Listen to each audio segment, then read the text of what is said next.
Bien accroché à ses pentes et à sa spécificité, Lyon a son zinc. Un rade où on se la coule douce le temps d'un petit noir. Et où chaque objet posé sans doute pas par pur hasard est propice à une mortelle envie d'écrire.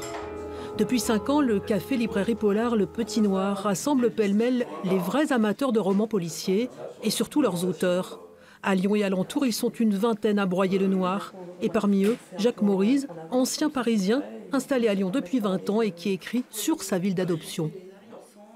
J'ai écrit ma première enquête, en fait, en découvrant Lyon, et en particulier le quartier de Montchat où je me paumais quand j'allais au boulot. Je travaillais à mon plaisir. Et donc, je ne sais pas pourquoi, je passais toujours par Montchat, je me permettais dans les petites rues.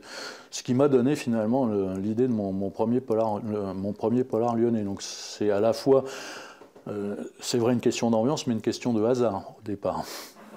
À l'envers, les histoires d'Anne-Cécile Tardevel ne sont jamais situées, sinon dans le monde du travail et celui de l'usurpation d'identité, car elle écrit de courts récits, des novellas. La nouvelle, c'est un genre voilà, qui me plaît, qui peut se jouer de plein de codes, qui permet de jouer avec les mots.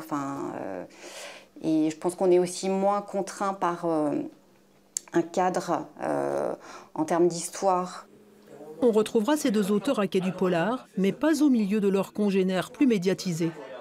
Il y a pourtant une excellente littérature noire à Lyon, et c'est dommage de s'en passer. Le souci n'est pas tant d'être lyonnais ou pas lyonnais pour être à Quai du Polar, le souci est d'être dans une petite maison d'édition ou dans une grosse. La pression n'est pas la même. Et c'est pour ça que moi j'invite chaque année des auteurs venant de petites maisons d'édition, qu'elles soient lyonnaises ou pas d'ailleurs. Le Petit Noir sera présent avec ses auteurs à la petite librairie, comme ils disent, à l'Hôtel de Ville, un peu plus loin que le Palais de la Bourse.